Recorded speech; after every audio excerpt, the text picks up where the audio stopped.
سبحان الذی اسری بعبدہ لیلا، پاک ہے وہ ذات جو اپنے بندے کو رات کے تھوڑے سے حصے میں لے گیا مسجد حرام سے مسجد اقصی کی طرف، وہ مسجد اقصی جس کے ارد گرد ہم نے برکتیں رکھی ہیں۔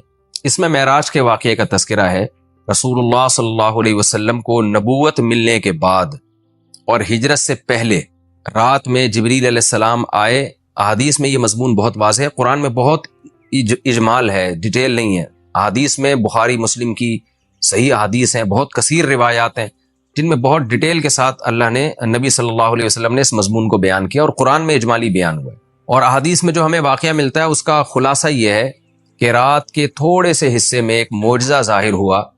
اللہ تعالیٰ نے اپنے حبیب صلی اللہ علیہ وسلم کو رات کے تھوڑے سے حصے میں براق پر بٹھایا، براق جو خچر کو کہتے ہیں عربی میں، اور وہ بجلی کی تیزی کے ساتھ اس نے سفر کیا مسجد حرام سے، راتوں رات وہ لے کر گیا مسجد اقصی۔ پھر احادیث میں آتا ہے کہ قرآن میں تو اتنا ہی ہے کہ مسجد حرام سے مسجد اقصی لے کر گیا تاکہ ہم اپنی بڑی بڑی نشانیاں دکھائیں۔ اس میں اشارہ ہے کہ اور بھی پھر اللہ تعالیٰ نے آپ کو نشانیاں دکھائیں، جس کی تفصیل حدیث میں ہے کہ اللہ تعالیٰ آسمانوں پہ لے کر گیا آپ کو۔ تو براق پر آپ صلی اللہ علیہ وسلم انتہائی تیز رفتاری کے ساتھ، بجلی کی رفتار کے ساتھ آپ صلی اللہ علیہ وسلم کو مسجد حرام سے مسجد اقصی لے جایا گیا۔ اور مسجد اقصی میں احادیث میں آتا ہے کہ سارے پیغمبروں کا اجتماع ہوا، آپ صلی اللہ علیہ وسلم نے تمام پیغمبروں کو نماز پڑھائی، پھر اس کے بعد وہاں سے آپ کو آسمانوں کا سفر کرایا گیا، پھر ہر پیغمبر کو کہ اپنے اپنے آسمانوں پہ ٹھکانے ہیں، وہاں بھی اللہ تعالیٰ نے رسول اللہ صلی اللہ علیہ وسلم کی ملاقات کروائی۔ احادیث میں آتا ہے آپ صلی اللہ علیہ وسلم موسیٰ علیہ السلام سے ملے اور آپ نے موسیٰ علیہ السلام کا حلیہ بیان کیا۔ آپ صلی اللہ علیہ وسلم یوسف علیہ السلام سے ملے اور آپ نے فرمایا کہ میں جب ملا تو میں نے دیکھا کہ آدھی دنیا کا، یعنی اس دنیا میں جتنا حسن ہے اکیلا آدھا اللہ نے یوسف علیہ السلام کو دیا ہے۔ ابراہیم علیہ السلام سے ملاقات ہوئی، پھر سدرۃ المنتہا تک آپ کو لے جایا گیا، جیسے کہ سورہ نجم میں ہے وَلَقَدْ رَآهُ مَرَّةً أُخْرَىٰ کہ اللہ نے ہمارے نبی صلی اللہ علیہ وسلم نے، محمد صلی اللہ علیہ وسلم نے جبریل کو بھی دیکھا ہے، ایک تو افق اعلیٰ میں دیکھا ہے اور ایک اور دفعہ بھی دیکھا ہے عند سدرۃ المنتہا، سدرہ منتہا پر۔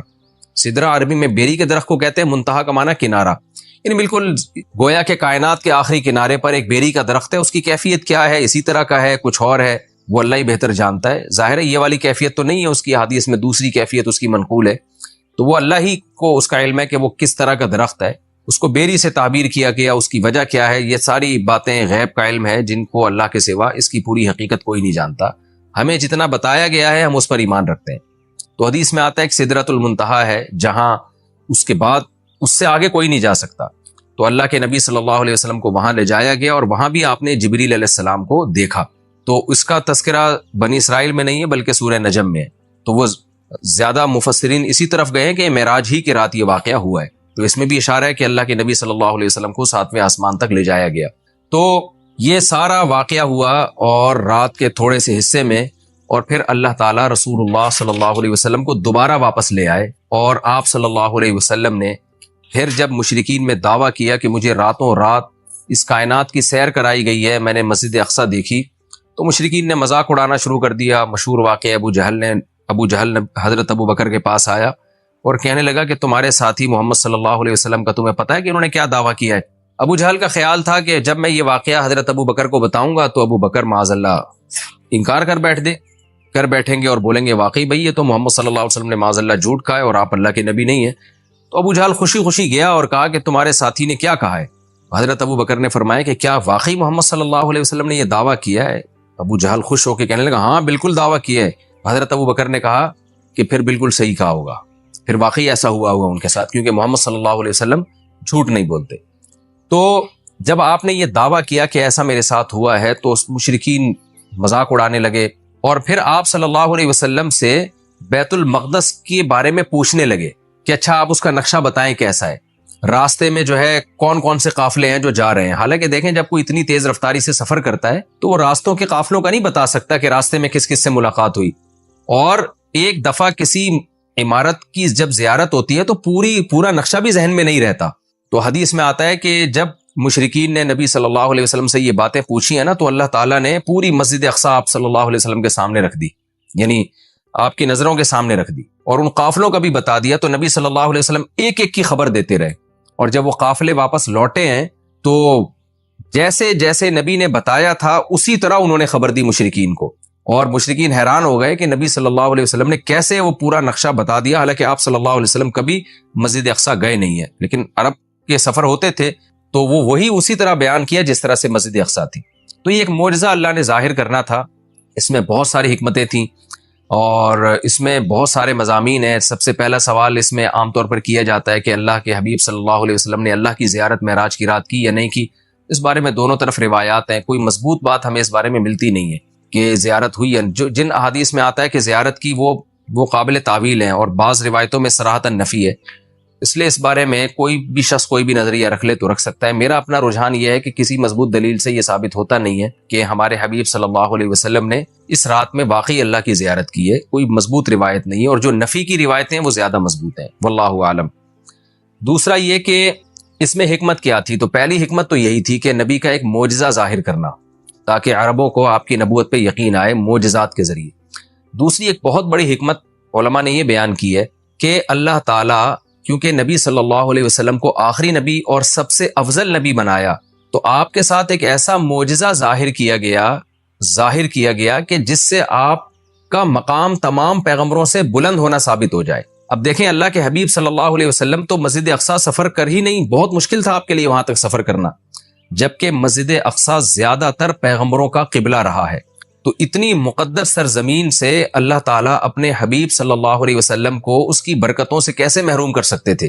تو اللہ تعالیٰ کی حکمت نے یہ تقاضا کیا کہ وہ سرزمین جو موسیٰ کلیم اللہ کا قبلہ رہی ہے، جو ابراہیم علیہ السلام جہاں نماز پڑھا کرتے تھے، جہاں یعقوب علیہ السلام، اسماعیل علیہ السلام، اسحاق علیہ السلام اور عیسیٰ علیہ السلام، یہ سارے پیغمبر گزرے، تو اس زمین کی برکت نبی صلی اللہ علیہ وسلم بھی حاصل کریں۔ ایک تو یہ، اور دوسرا اس زمین کو پیغمبر کی برکت بھی ملے، یعنی اس زمین کی فضیلت میں اور اضافہ ہو کہ اتنے سارے پیغمبر یہاں آئے ہیں، تو یہ کیسے ہو سکتا ہے کہ محمد صلی اللہ علیہ وسلم کے قدم یہاں نہ ہو، تاکہ اس بیت المقدس کی فضیلت اور زیادہ بڑھ جائے۔ یہ نہ کہا جا سکے کہ یہ جگہ تمام پیغمبر تو آئے مگر محمد صلی اللہ علیہ وسلم نہیں آئے، تو اللہ نے اس جگہ کو بھی مزید برکتیں دی اور محمد صلی اللہ علیہ وسلم کی برکتوں میں بھی اللہ نے اضافہ کیا تاکہ آپ کی فضیلت ثابت ہو جائے۔ دوسرا یہ کہ وہاں جا کے تمام پیغمبروں کی امامت کروائی گئی ہے، اس سے بھی پیغمبر صلی اللہ علیہ وسلم کی فضیلت کو ثابت کرنا مقصد تھا کہ کیونکہ امام سب سے افضل کو بنایا جاتا ہے، تو آدم علیہ السلام سے لے کر حضرت عیسیٰ روح اللہ تک تمام پیغمبروں کو نبی کی قیادت میں نماز پڑھوائی گئی، نبی کی امامت میں، تاکہ پریکٹیکلی پیغمبر صلی اللہ علیہ وسلم کی امامت ثابت ہو، اور یہ مضمون بتا دیا جائے کہ محمد صلی اللہ علیہ وسلم کے دنیا میں آنے کے بعد اب امامت یہ پیغمبر صلی اللہ علیہ وسلم کا حق ہے، جیسے کہ حدیث میں آتا ہے لو کان موسیٰ حیا لما وسعہ الا اتباعی، کہ اگر موسیٰ بھی زندہ ہوں تو میری اتباع کے بغیر چارہ نہیں ہے۔ تبھی حضرت عیسیٰ بھی قرب قیامت میں آئیں گے نا، تو آپ صلی اللہ علیہ وسلم ہی کو وہ فالو کریں گے۔ تو اس کا ایک عملی نمونہ پیش کرنا تھا کہ لوگ اب نبی جب دنیا میں آ گئے ہیں محمد صلی اللہ علیہ وسلم، تو تمام شریعتیں منسوخ، اب آپ صلی اللہ علیہ وسلم ہی کو سب نے فالو کرنا ہے۔ تو یہ ساری حکمتیں تھیں جس کے لیے معراج کا واقعہ وجود میں لایا گیا۔ الذی بارکنا حولہ، تو اس آیت سے تو یہ پتہ چلتا ہے نا کہ اللہ تعالیٰ اپنے حبیب صلی اللہ علیہ وسلم کو مسجد اقصیٰ تک لے کر گئے، اور حکمت کیا تھی وہ میں نے بتا دیا۔ لیکن اس کے کچھ فقہی احکام بھی ہیں، ان کا سمجھنا بھی ضروری ہے۔ قرآن کی جو نص ہے نا بالکل واضح آیت، اس میں تو اللہ تعالیٰ نے مسجد حرام سے مسجد اقصیٰ تک کے سفر کا تذکرہ کیا ہے، اور صاف طور پر اللہ کیا کہتے ہیں، اسریٰ بعبدہ، وہ ذات جو اپنے بندے کو لے کر گئی۔ یہ بات خوب اچھی طرح سمجھ لیں کہ بعض حضرات اس بات کے شروع میں قائل رہے ہیں، بہت تھوڑی سی جماعت ہے، کہ معراج جو ہے یہ خواب میں ہوئی ہے، لیکن پھر امت کا اس پر اجماع ہو گیا دلائل کی روح سے کہ معراج خواب میں نہیں ہے بلکہ جسمانی ہے۔ لہذا پوری امت کا تمام فقہا محدثین کا اس پر اجماع ہوا کہ یہ خواب میں نہیں ہوا بلکہ یہ جسمانی، یعنی آپ کو جسد اطہر کے ساتھ لے جایا گیا ہے۔ اور اس کی دلیل قرآن کی آیت ہے کہ سبحان الذی اسریٰ، ایک تو سبحان اللہ عربی میں تعجب کے موقع پہ کہا جاتا ہے، تو تعجب ظاہر ہے جبھی ہوگا نا جب جاگتی حالت میں ہو، اگر خواب کی حالت میں ہے تو پھر تو یہ تعجب کی بات نہیں، خواب میں تو کچھ بھی آ سکتا ہے انسان کو۔ دوسرا یہ کہ اللہ نے یہاں یہ فرمایا بعبدہ، اپنے بندے کو لے کر گیا، تو عبد کا جو اطلاق ہے نا بندے کا، وہ صرف روح پر نہیں ہوتا، وہ جسم اور روح دونوں پر ہوتا ہے۔ جب ہم کہتے ہیں میں فلاں کو فلاں جگہ لے کر گیا، تو اس سے یہی سمجھ میں آتا ہے کہ اس کو جسم کے ساتھ لے کر گیا میں۔ تو اس لیے قرآن میں یہ بھی اشارہ ملتا ہے کہ معراج جو ہے وہ جسم کے ساتھ ہوئی ہے۔ تو جو حضرات کہتے ہیں نا کہ روح کے ساتھ ہوئی ہے یعنی خواب میں ہوا ہے، وہ استدلال کرتے ہیں سورہ بنی اسرائیل کی ایک آیت میں جو آگے آئے گی انشاءاللہ، جس میں آتا ہے وما جعلنا الرؤيا التي اريناك الا فتنة للناس والشجرة الملعونة في القرآن.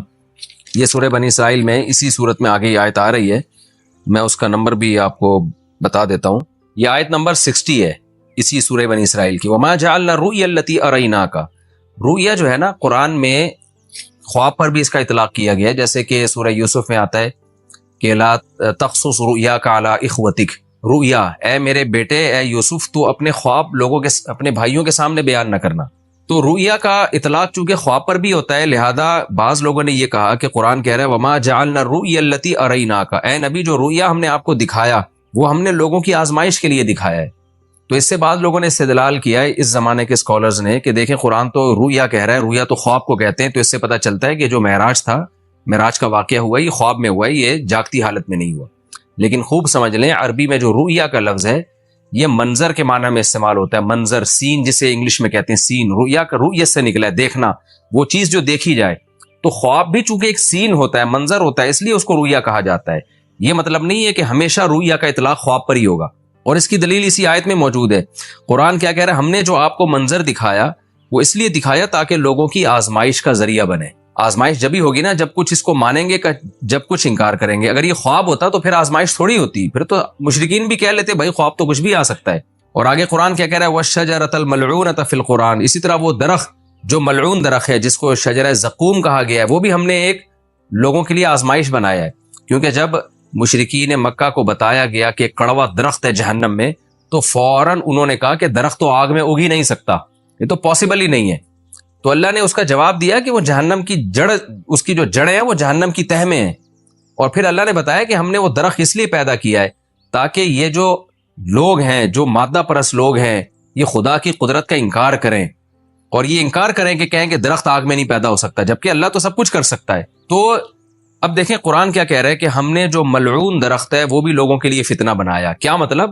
اسباب کی دنیا میں وہ بھی پاسبل نہیں ہے کہ ایسا ہو، تبھی تو فتنہ ہے، تبھی تو آزمائش ہے. ایمان والے اس درخت کے وجود کے قائل ہوں گے، اور احمق اور بیوقوف جو خدا کی قدرت کا انکار کرتے ہیں وہ انہیں اس کی کوئی سائنسی لاجک سمجھ میں نہیں آئے گی تو وہ انکار کر دیں گے. تو اب قرآن نے معراج کے واقعے کو اور جو زقوم کا درخت ہے، آیت نمبر 60 سورہ بنی اسرائیل کی آیت نمبر 60، جی ہاں، اس صورت میں ایک ہی مقام پہ بیان کیا ہے. تو کیا مطلب؟ دونوں کا وقوع اس کی کوئی لاجک بنتی نہیں ہے، دونوں سیم ہیں. یعنی معراج کا واقعہ اور جہنم میں درخت کا پیدا ہونا یہ دونوں عقل سے بالاتر چیزیں ہیں. لہذا جو خدائی قدرت کے قائل ہیں وہ اس کا اقرار کریں گے، جو خدائی قدرت کے قائل نہیں ہے وہ ان دونوں واقعات کا انکار کر دیں گے. تو اس سے بھی پتہ چلتا ہے کہ معراج جسم کے ساتھ ہوئی ہے، کیونکہ اگر اس کو خواب میں مان لیا جائے تو پھر یہ اس کی کوئی سائنسی دلیل دینے کی ہمیں ضرورت نہیں رہتی، کیونکہ خواب میں انسان کچھ بھی کر سکتا ہے، سب کچھ ہو سکتا ہے خواب میں اس کے ساتھ. تو یہ واضح قرائن ہے اس بات کے کہ خواب یہ جو معراج ہوئی ہے رسول اللہ صلی اللہ علیہ وسلم کو، یہ جسد اطہر کے ساتھ ہوئی ہے. یہ صرف روح کو آسمان میں نہیں لے جایا گیا، اور صرف جو ہے خواب میں یہ کام نہیں ہوا، بلکہ جسد اطہر کے ساتھ یہ کام ہوا ہے. اور حضرت عائشہ رضی اللہ تعالی عنہ سے ایک روایت ہے جس میں آتا ہے کہ رسول اللہ صلی اللہ علیہ وسلم کا جسد اطہر ما فقیدہ، اس طرح کے الفاظ ہے، صحیح حدیث ہے کہ وہ گم نہیں پایا گیا. تو بعض لوگوں نے اس سے استدلال کیا کہ امی عائشہ کو یہ دعویٰ کر رہی ہے کہ نبی صلی اللہ علیہ وسلم کا جسد وہ گم نہیں پایا گیا، لہذا جسد وہیں تھا اور روح کو معراج ہوئی ہے. تو یہ خوب سمجھ لیں حضرت عائشہ کے کلام کا یہ مفہوم نہیں ہے. حضرت عائشہ کے کلام کا وہی مفہوم لیا جائے گا نا دیگر احادیث سے ثابت ہوتا ہے. تو مطلب یہ ہے کہ اتنی تھوڑی دیر کے لیے وہ جسم بستر سے غائب ہوا ہے کہ گم نہیں پایا گیا، یعنی کسی نے آپ کو تلاش کرنے کی کوشش نہیں کی. ورنہ اتنا بڑا واقعہ ہو کہ آپ مسجد اقصیٰ میں جا رہے ہیں اور ساتوں آسمانوں کی آپ کو سیر کرائی جا رہی ہے، تو اشکال ہوتا ہے نا کہ پھر تو جسم آپ کا غائب ہونا چاہیے تھا. لوگ تلاش کرتے کہ بھئی رسول اللہ صلی اللہ علیہ وسلم تو یہاں تھے، اب گئے کہاں اتنے ٹائم کے لیے. تو اتنا تھوڑے عرصے میں یہ آنن فانن بجلی کی رفتار کے ساتھ ہوا ہے کہ رسول اللہ صلی اللہ علیہ وسلم کو تلاش کرنے کی کوشش نہیں کی گئی. ایک سیکنڈ کے بھی ہو سکتا ہے ہزارویں حصے کے اندر یہ کام ہوا. اب رہا یہ مسئلہ کہ یہ کام سیکنڈ کے ہزارویں حصے میں ہو کیسے گیا. جب اتنے واقعات ہوئے، مسجد اقصیٰ میں آپ گئے، اتنا لمبا سفر، پھر وہاں اپنے پیغمبروں کو نماز پڑھائی، پھر وہاں سے آپ کو آسمانوں کی سیر کرائی گئی، مختلف آسمانوں پہ دوبارہ سے مختلف پیغمبروں سے ملاقات ہوئی، اور یہ سارا واقعہ ہونے کے بعد دوبارہ براق پہ بجلی کی رفتار کے ساتھ آپ کو لایا گیا، اور پھر آسمان میں آکسیجن کہاں تھی، اور ایک چیز اتنی سپیڈ کے ساتھ چلے گی وہ تو ہوا میں رگڑ کھا کے جو ہے ہلاک ہو جائے گی، جیسے کہ وہ خچر تھا یا جو براق تھا. تو یہ ساری چیزیں کیسے ممکن ہیں؟ ان تمام باتوں کا جواب اللہ نے سبحان الذی میں دے دیا کہ سبحان الذی، وہ ذات ہر عیب سے پاک ہے جس نے یہ کام کیا. کیا مطلب؟ یہ انسانوں کے لیے ناممکن ہے، اللہ کے لیے ناممکن نہیں ہے، کیونکہ اللہ تعالیٰ عیب سے پاک ہے، اور عاجز ہونا، کسی کام کو نہ کر سکنا، یہ بھی ایک عیب ہے. تو یہ عیب انسانوں میں پایا جاتا ہے، یہ اللہ میں نہیں پایا جاتا. اسی لیے بار بار یہ بات کہی جاتی ہے کہ معجزہ یا کرامت یہ اللہ کی قدرت کی دلیل ہوتی ہے، یہ پیغمبر کی یا انسانوں کی قدرت کی دلیل نہیں ہوتی، یا بزرگوں کی قدرت کی دلیل نہیں ہوتی، یہ اللہ کی قدرت کی دلیل ہے. تو اللہ سب کچھ کر سکتا ہے. اور اس میں ایک علمی نقطہ مفسرین نے بہت زبردست بھی بیان کیا کہ دیکھیں، اللہ نے محمد صلی اللہ علیہ وسلم کے لیے عبد کا لفظ استعمال کیا اور اپنے لیے سبحان اللہ کا لفظ استعمال کیا. یعنی یہ بتا دیا کہ معراج کا واقعہ جو وقوع میں آیا ہے، اس سے محمد صلی اللہ علیہ وسلم کا عبد ہونا اس میں کمی نہیں ہوئی، بلکہ آپ تو اللہ کے غلام ہیں، عبد ہیں. تو یہ آپ کی طاقت اور قدرت کی دلیل نہیں ہے، کیونکہ آپ تو غلام ہیں، عبد ہیں، سارے انسان اللہ کے عبد ہیں. تو یہ اللہ کی قدرت کی دلیل ہے. یہ بھی ایک اہم پوائنٹ کی بات ہے کہ اس میں کوئی شرک نہ کرنا شروع کر دے اور یوں نہ کہے کہ محمد صلی اللہ علیہ وسلم اتنے طاقتور ہیں کہ رات کے تھوڑے سے حصے میں وہ بیت المقدس بھی چلے گئے اور ساتوں آسمانوں کی سیر بھی کر کے آ گئے، تو کوئی محمد صلی اللہ علیہ وسلم کی عبادت نہ شروع کر دے. اس لیے اللہ نے بتا دیا کہ بھائی یہ سبحان اللہ، اللہ ہر عیب سے پاک ہے، محمد صلی اللہ علیہ وسلم تو عبد ہیں، عبد ہی رہیں گے. اللہ نے آپ کو عبد بنایا، تو عبد کی عبادت نہیں ہوتی، عبادت معبود کی ہوتی ہے.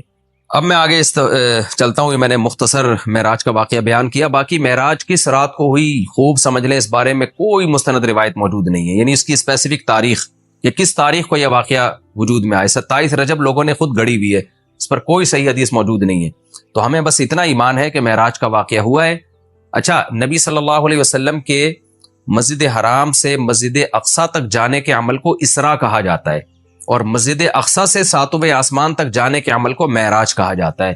یہ بھی ایک ٹرم خوب اچھی طرح سے آپ سمجھ لیں. تو اسراء کا عمل اور معراج کا عمل. اور علماء نے یہ کہا ہے، یہ مسئلہ بیان کیا ہے کہ جو مسجد اقصی تک جانے کا بھی انکار کرے گا وہ کافر ہو جائے گا، کیونکہ قرآن کی صریح آیت موجود ہے. اور جو آسمانوں پہ جانے کا انکار کرے گا، اگر وہ کوئی تعویل کر رہا ہے احادیث کی یا خبر واحد ہونے کی وجہ سے، تو وہ گمراہ ہوگا، کافر نہیں ہوگا. لیکن جو ضد اور ہٹ دھرمی میں انکار کر رہا ہے، صرف نبی صلی اللہ علیہ وسلم کی بات کو غلط قرار دے کر، تو پھر وہ بھی کافر ہو جائے گا. تو اس لیے معراج کا یعنی مسجد حرام سے مسجد اقصی تک جانے کا تو قرآن میں چونکہ صراحتاً ذکر ہے، اس کا انکار تو بالکل قرآن کا انکار کہلائے گا. اور جو احادیث کا انکار کرتا ہے، تو اگر کوئی تعویل کرتا ہے تو گمراہ کہلائے گا، تعویل نہیں کرتا تو پھر وہ بھی کافر کہلائے گا.